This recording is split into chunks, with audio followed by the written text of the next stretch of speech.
कोई भी शख्स जो कि अपनी इंग्लिश को इम्प्रूव करना चाहता है और बिल्कुल आगाज़ से सीखना चाहता है तो वो इससे मुस्तफ़ीद हो सकता है। आप जानते हैं कि इंग्लिश हमारी इंटरनेशनल लैंग्वेज है और ये ज़रूरी हो गया है कि आपको इसकी बेसिक्स पर अबूर हासिल हो और आप इस काबिल हो सकें कि इंग्लिश को अच्छे तरीके से राइट कर सकें और रीड कर सकें और इसके अलावा सुन भी सकें और बोल भी सकें। तो बेसिक इंग्लिश कोर्स का मकसद ये है कि आपको इंग्लिश की बुनियादी नुकात का अंदाज़ा हो सके और रूल्स का पता चल सके। बेसिक इंग्लिश कोर्स के कंटेंट्स में शामिल हैं आर्ट्स ऑफ स्पीच, जैसा कि आपको स्क्रीन पे नज़र आ रहा है। ये टोटल 15 लेक्चर्स होंगे जिसमें हम आपको मेन चीज़ों के बारे में बताएंगे। पार्ट्स ऑफ स्पीच, जैसा कि हर सेंटेंस कुछ पार्ट से मिलकर बनता है और हर लैंग्वेज में उसके मुख्तलिफ एक सेंटेंस के पार्ट्स होते हैं, तो उन पार्ट्स के बारे में हम आपको एक्सप्लेन करेंगे कि इंग्लिश के पार्ट्स ऑफ स्पीच कौन से हैं। Noun, verb, adverb, adjective, preposition, conjunction और इंटरजेक्शन वगैरह के बारे में बताएंगे। इसकी ज़्यादा डिटेल में नहीं जाएंगे बल्कि आसान और सादा अल्फाज में आपको सिखाएंगे। बेसिक सेंटेंस स्ट्रक्चर, जो कि हम ये जानना चाहेंगे कि ये सब पार्ट्स ऑफ स्पीच मिलकर सेंटेंस को किस तरह से बनाते हैं और कहाँ पे किस पार्ट ऑफ स्पीच की मौजूदगी ज़रूरी है। तो इसके लिए हम आपको सब्जेक्ट, वर्ब और ऑब्जेक्ट के बारे में और इसके कॉम्बिनेशन के बारे में एक्सप्लेन करेंगे और मिसालों से इसकी वजाहत करेंगे। पंक्चुएशन मार्क्स का इस्तेमाल इंग्लिश की राइटिंग के लिए ज़रूरी है ताकि आपको इस बात का पता चल सके कि कहाँ पे आपने फुल स्टॉप यूज़ करना है, कोमा, क्वेश्चन मार्क और इसी तरह से colon, semi colon, exclamation mark, slash वगैरह का इस्तेमाल कहाँ कहाँ पे कैसे करना है।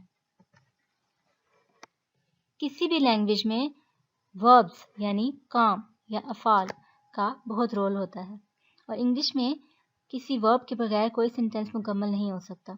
तो फॉर्म्स ऑफ वर्ब को लर्न करना बहुत ज़रूरी है। बाज़ औक़ात आपका सारा सेंटेंस ठीक होता है लेकिन उसमें वर्ब की गलती होती है जिसकी वजह से वो सारा क्रॉस हो जाता है, मीनिंग ही चेंज हो जाते हैं।